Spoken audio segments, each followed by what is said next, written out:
I asked Tim the same question last week. You and Tim are the only coaches left from Mount Rosie's original staff. What's your secret to survival and sticking around for so long? I mean, this is a nomadic business. Isn't it? Well, Coaching. First of all, I mean, most coaches have opportunities every year.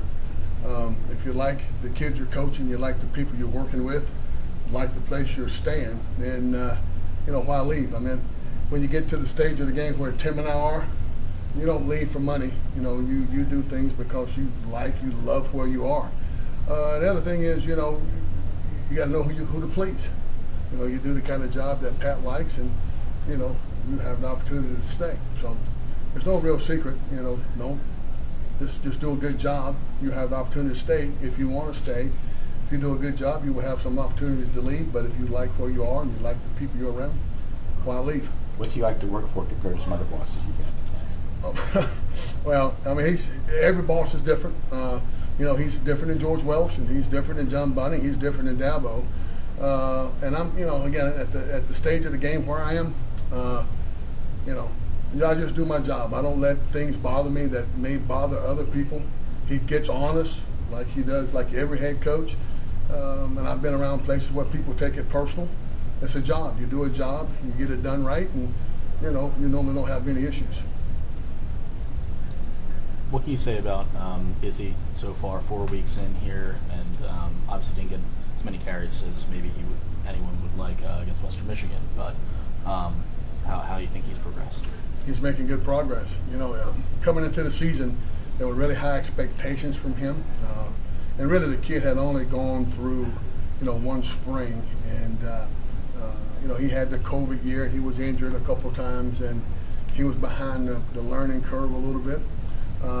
But he's making really good progress. One of the things that was the biggest concern of ours, and really in regard to Izzy, was being able to identify who he has in pass protection and then actually block them. And he's done a fantastic job with that. How's Rodney Hammond's learning curve picking things up? Rodney's a smart guy. I mean, he's ahead of the learning curve as a true freshman. He's serious. He's into football, and he has pretty good conceptual learning. Has he earned himself maybe, what he did in the second half last week, maybe more significant role going forward? It's game by game, what we're doing, what he's good at and where we are in the game. To say he's earned more, he did a good job, did a fantastic job. But you got to keep it in perspective. That was New Hampshire. We're playing Georgia Tech. So everyone's excited he did a good job, but we'll see where he goes from this point forward. Well, you mentioned that because it wasn't New Hampshire, how do you judge success in a game like that as opposed to that you might see against a Georgia Tech? How he executed.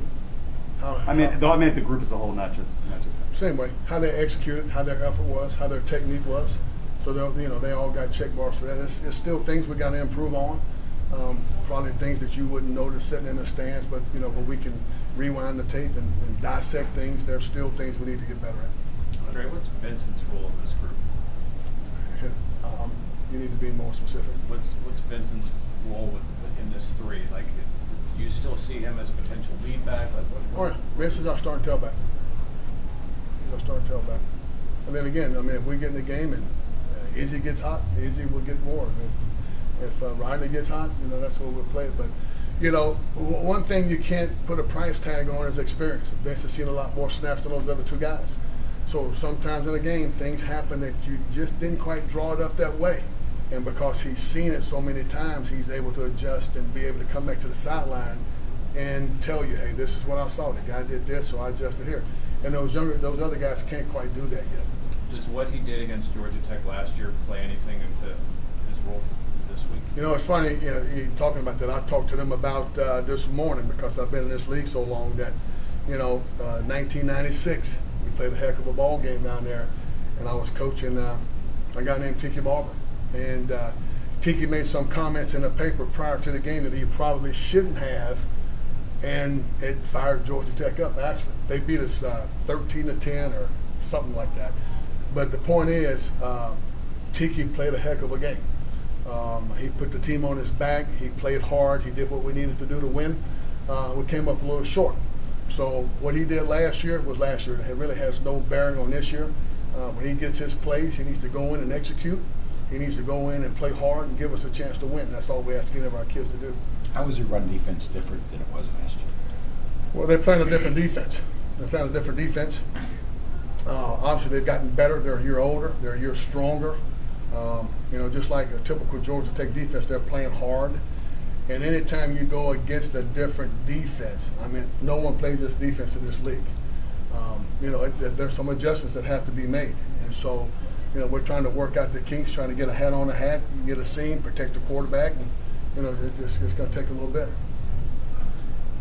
When you have, one of the best scoring offenses in the country overall, as the running backs coach, do you take solace and say, hey, great, we're scoring a lot of points, or do you look at that rushing total and be like, oh, we need to be doing more? I look at the other total. It says win. And if you're going to win, you got to score points. This team is built different than the team we had in 2016, where we huddled, played slow, had shifts, had motions. That's different. We're playing fast, all right, trying to tire the defense out, trying to catch when they're not lined up. And sure, I like to run the ball 50, 60 times a game, all right, but we can run the ball 50, 60 times a game and score 14 points. Then everybody will be mad because we're not scoring enough points. Our job on offense is to score points. If the other team scores 30, we got to find a way to score 31. If they score 40, we got to score 41. The more we can score, the more heat it takes off the defense. So the only thing I'm concerned with is scoring points and winning. Like you said before, it was just New Hampshire, but all three of the gut backs that you guys used the most averaged over 5 yards per carry. It seemed like the running game was able to kick into gear a lot faster in this game than against UMass, which is another opponent that you guys figure that you control better than maybe a Georgia Tech. Is there something still to glean off of that success? Well, you have to also consider the defense we're playing. How many yards do we throw against UMass? Because they had all those guys around the box. If we got 5 blockers and they got 6 defenders, then we have the advantage somewhere else. So, we're trying to, put ourselves in the best position to score. Some defenses are going to they're going to give us the opportunity to run the ball more. Some are going to give us the chance to throw the ball more. So, again, I'm looking at that column that says win, and that's really the only column that matters. Andre, what do you think of your place kickers and punter after 4 weeks? You had to bring that up. Obviously, our extra points seem to be not good, right? We've missed 4 extra points. I don't think I've been around kickers that missed 4 extra points in a career. But the good news is none of those extra points have hurt us, and we're 3 for 3 on field goals. So hopefully we can keep that up. We want to get every point we can get, and obviously, we're trying to take something off one guy, let another guy do it, just to take a little pressure off of them. Didn't quite work out the way we drew it up, but it didn't hurt us, and hopefully we can be better as we go forward. How are they handling it mentally, the kickers? The fact that they missed an extra point.